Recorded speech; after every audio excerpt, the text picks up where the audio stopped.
been a number of days since I sealed this jar up and made these sauerkraut. I just wanted to follow up and show you the technique of burping. Not much is going to happen the first day or so, but by the second or third day, the liquid, the material inside the jar is going to start to leak gas. It's going to start to generate gas inside the jar. So it'll off gas. Actually, there's actually some liquid down in the bottom here. It's actually kind of wet down here. See, the gases are coming out and it's forcing a bit of water out. So you want to do what's called burping the jar. So I'm just going to zoom in a bit and show you what that looks like. So I'm going to loosen the cap here just a little bit. Remember, the cap's not very tight. I'm going to loosen the cap a little bit and you're going to see a bunch of bubbles come up. At least I hope so. So here we go.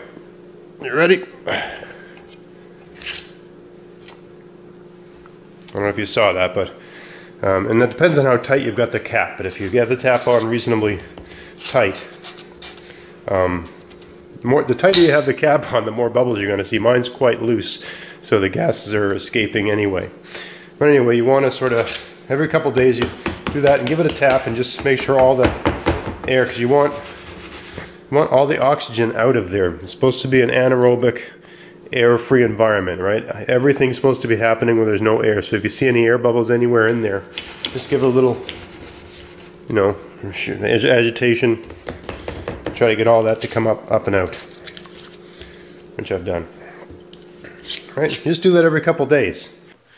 All right, so I thought I would do another video. I don't think the last one really captured it properly, the whole thing about the gases here. So it's about I don't know, 4 hours since I made that last little short video of the burping.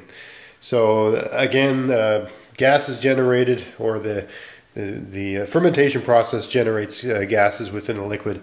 I put this cap on really tight last time. You're not supposed to do that. I just did this to show gas buildup. So the lid's been on since around 9 o'clock. It's this morning. It's around 3 o'clock. This is 5 hours, and I don't think the gases have escaped. So when I crack the lid this time, you should see a good amount of gases coming up, even after 5 hours. So let's have a look. Whoa! Did you see that? Yeah. I think that.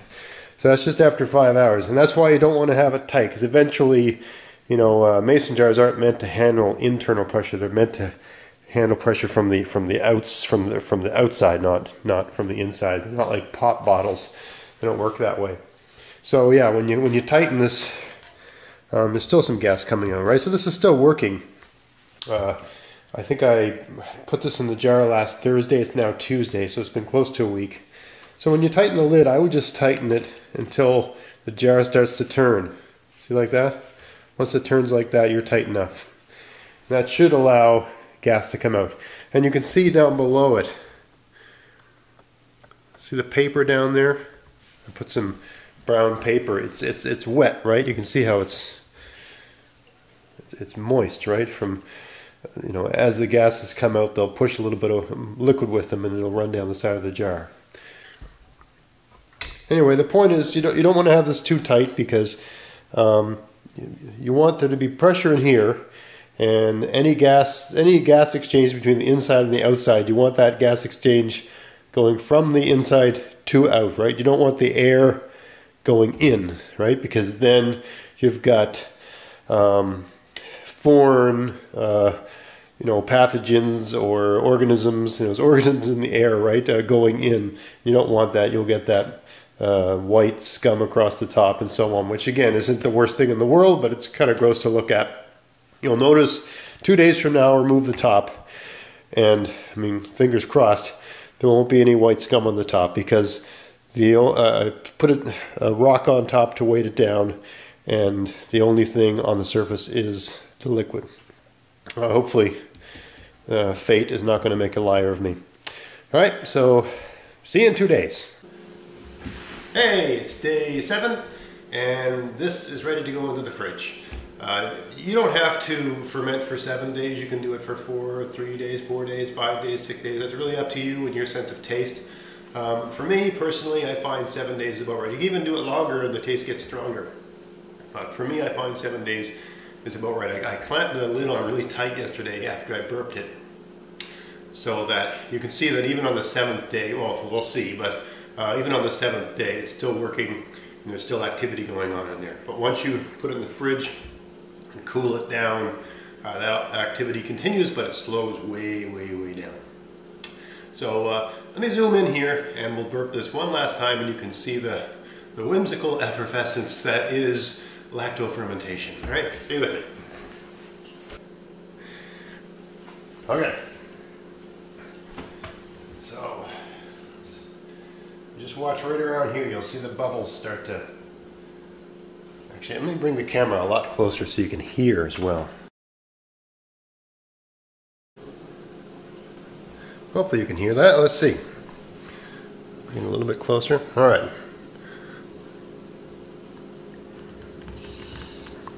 You can hear it. I don't know if you can hear that or not. Yeah, it had this sort of like pressure sound because there was internal pressure.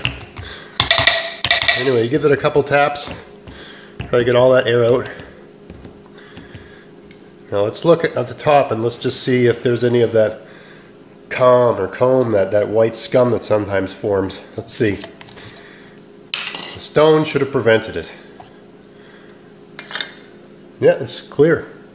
It's cloudy, but anything that's fermented has a cloudy liquid, so that's always going to be the case. I'll pop this stone out. Don't need that anymore. The sauerkraut should stay down. It's going to come out. Come on, Mr. Stone. There we go. Make sure your hands are washed and all that stuff. Out she goes. All right. Rid of that. See how nothing's floating up to the top now because everything's saturated with the water. Right? If I hadn't put that stone on, there'd be stuff floating up here and there'd be this white scum on top. Again, that's not the worst thing in the world, that white scum, but you don't want it if you can avoid it. There's a bit of rust here, and that's just from the lids. Don't worry about that. If I was putting this in for long-term storage, I'd change jars or something. I'd use a better jar, but this is going straight into the fridge, and I'm going to be eating this in a couple weeks with bangers and mash. All right, anyway, it's got a nice smell.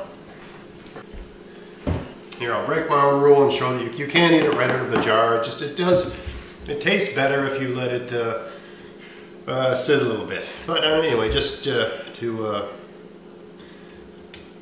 the interest, so I've got that little cover layer that I put in. It's done a heck of a job of keeping everything down. It's good, that's what it was supposed to do. Just take a little bit out like that.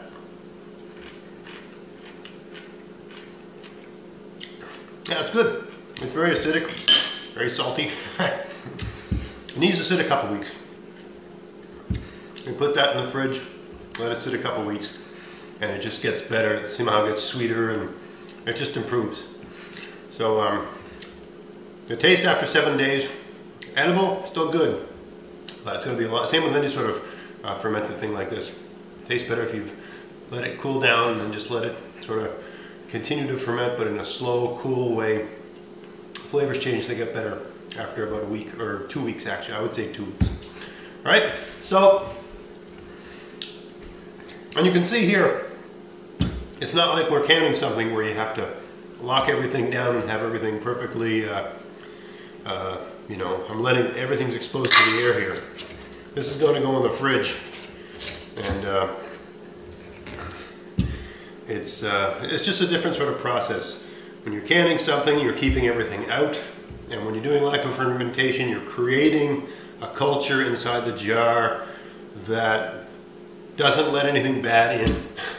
You know, and this only works with certain kinds of things. It works great with cabbage and things like that. So, I mean, you can't just do this with anything, right? All right, so that's the process, the general process. If you're interested, give it a try. Don't just copy me. I would read up on it before you go about doing it, and do it at your own risk, of course. From everything I've read, it's a very, very safe way to preserve food. The main thing is you don't just put it in your closet somewhere once it's, after it's at the fermentation level that you like, that has a good flavor. I find for most things 7 days is about right. You gotta put it somewhere cool, like a fridge, right? Somewhere, less than, I don't know, I can't remember what it is, 14 or 13 or 12 degrees Celsius. There's some limit where it's very, very safe below that temperature. I use around 10 degrees Celsius as a rule of thumb. And of course, if you put it in the fridge, it's going to be around 5 degrees Celsius, so it's very, very safe. If you're in the States, you'll have to convert that. Just Google it. Yeah, it keeps very long. It works really well. It tastes very good. And of course, you can take something like, which is an issue I'm a very frugal person. You can take an incredibly cheap piece of produce like cabbage. If you're not growing your own, you buy cabbage. And you can turn it into a product that's much more expensive, a real value add, right? Because sauerkraut costs a lot more than cabbage.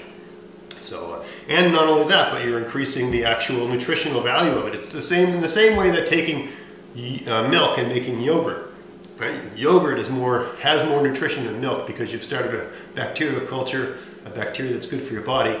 It's the same thing here. You're taking cabbage, which is good for you, and you're creating a culture of the lactobacilli in there, and they're good for you. So you're getting more nutrition from the vegetable just by adding a little salt and water and letting nature take its course. So that's beautiful, and I love it.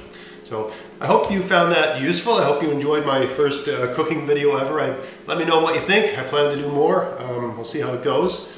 If you enjoyed this content, please subscribe, like the video. Let me know your comments. Let me know if you want to see more of this sort of content on my channel. Check out Facebook page. And of course, check out my podcast, maritimegardening.com, where we talk about everything gardening from seed to plate. And how to do that cheaply and easily using resources that you can easily locate in your local area. Right? So, thanks for watching, and until next time, get out there, get at it, and have fun in your garden and your kitchen.